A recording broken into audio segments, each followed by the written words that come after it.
Morning, I'm Jon Thelen. Today I'm Fish Ed. I'm joined by my good friend Pat Burch. We're all doing some midsummer Lindy rigging, and fish should really be snapping. And this is a technique that catches fish year round. And there's a few tips and tricks though, a couple things that'll help you catch a few more fish when you're Lindy rigging, and that's what we're going to talk about today. So stay right where you're at. Fish Ed's coming up.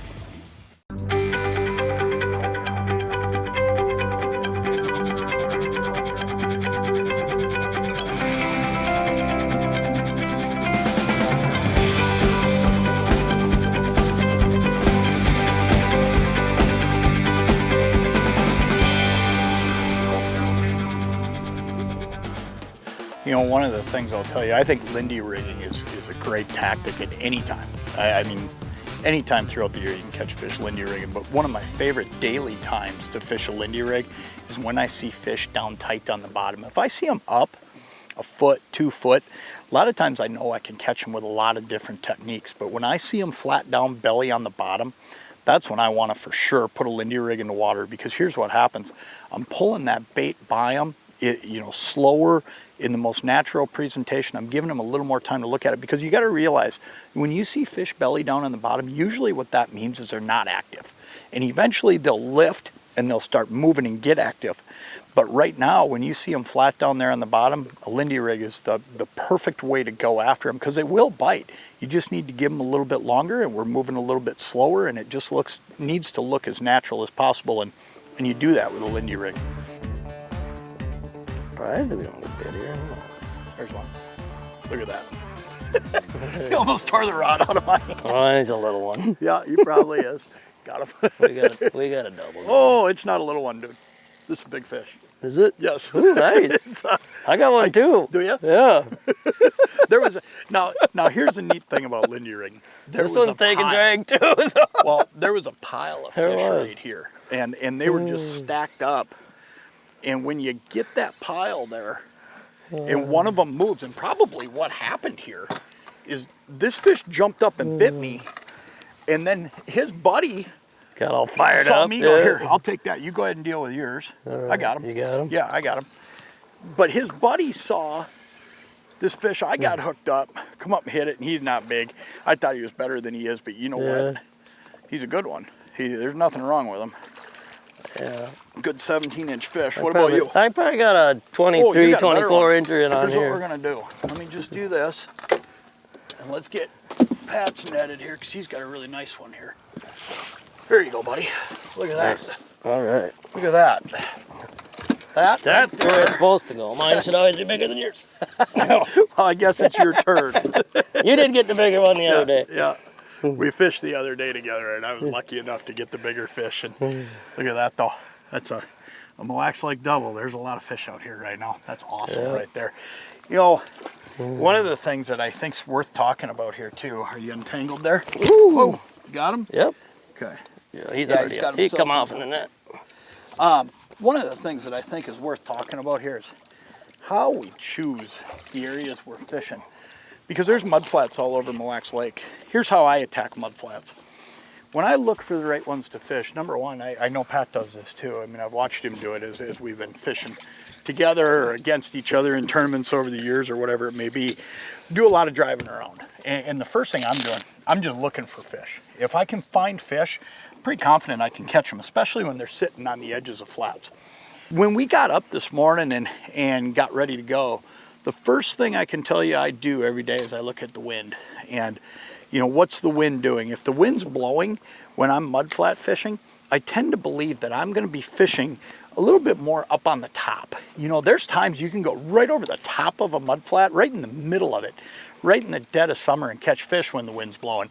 But when you get a day like today, calm like this, I tend to look at the edges. I'm looking at, you know, that 25 to 30 feet versus that 22 to 24 feet up on top.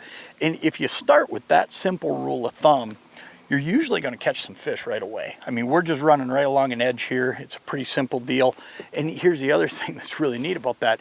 The fish actually make it easy for us, because when it's calm and those fish live on the edges, it makes it a lot easier to work the edges. When it's windy and you try to stay on an edge, it's a little bit tougher, but a lot of times you don't have to be as precise in the wind. You can just come right along that top edge and catch fish. I mean, you can see, you come across pods of fish like we did right there, and it's boom, boom. I mean, doubled.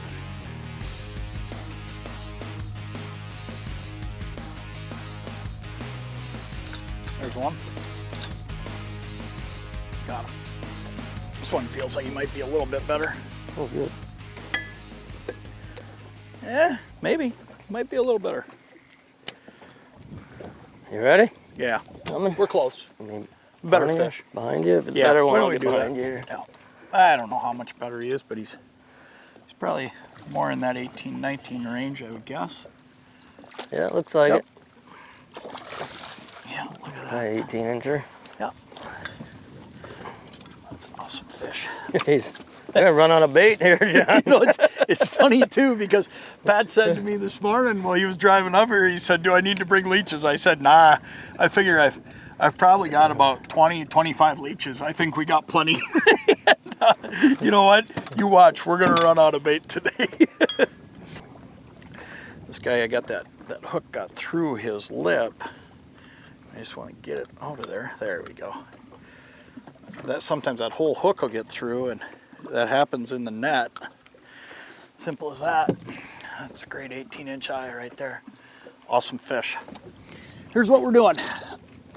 We're fishing Lindy Rigs like we were talking about, but what we're fishing today is an all-new program from Lindy. It's the 50th anniversary of the Lindy Rig this year, and we're going to talk a lot about that this year, because when it comes down to it, man, we've sold 40 million Lindy Rigs over the years, and I have no idea how many walleyes they've caught, but if today's any indication, let me tell you, I don't know if anything in the world's ever caught more It's walleyes. probably the best walleye presentation ever. Yeah, and you know the other neat thing about the Lindy Rig is it catches smallmouth bass, it catches pike, it catches pretty much everything. I mean, you can catch crappies on Lindy Rigs in certain situations. Yeah. But one of the things we did this year is we came out with a new program, and you know the Lindy Rig for years was tied in about a 2.5, 3 foot snell, and you could buy it prepackaged, and that Lindy Rig still works awesome a lot of days.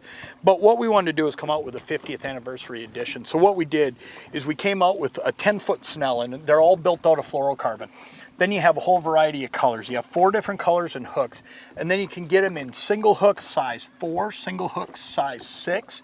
You can get it in single hook minnow size hooks, okay? So it's a size 2 or a 1/0 if you're fishing big minnows. And then you can also get them in crawler versions, which have 2 hooks. So if you do want to slide a spinner of your choice on there, you can do it, or it's already got a bead on there, you can just go fish it. Here's the other thing that I think is really, really cool.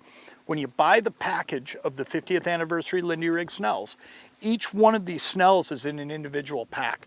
So there's 5 of them on that card, but you just cut a bag off, and all you got to do at that point is take the one snell out, and you don't got a mess. You don't got snells all piled up on top of each other that you got to find a home for, because they're all individually packaged.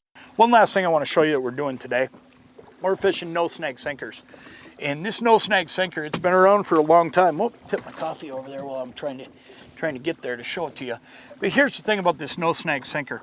This is a 1/2 ounce no snag, and it'll just work its way along the bottom, and it works great. But one of the things that most people don't know about a no snag is up in the top, there's balsa. So if you're fishing a snaggy area, what happens is if all of a sudden that thing gets snagged and you can't get out, you just give the line slack, come back over the top of it, but that balsa will float this thing up. And once it floats this thing up, you can just snap it and it'll pop right back out. And that's why we use these no snags a lot when we're Lindy rigging, especially in sticky, snaggy areas. There's one right there. Got him. This one feels like he might have a little more weight to him, Pat. Yeah, got some shoulders there. Well, I'm not moving him as easy as some of them that we move. You know, he just feels, oh yeah.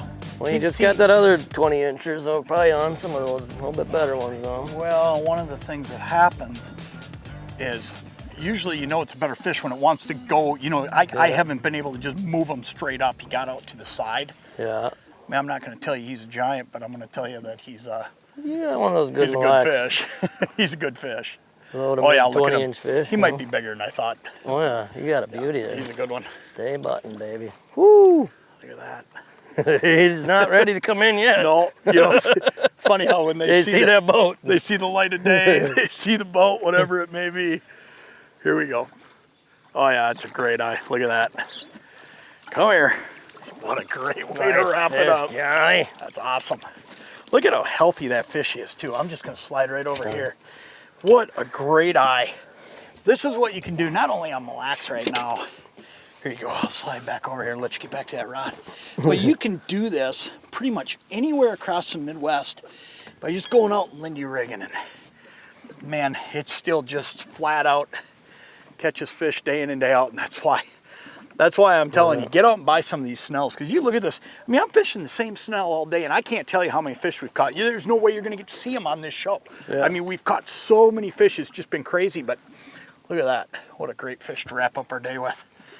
That is just awesome. I'm going to get this girl back in the water, and we're going to have done all this and beat the storm. How can you beat that?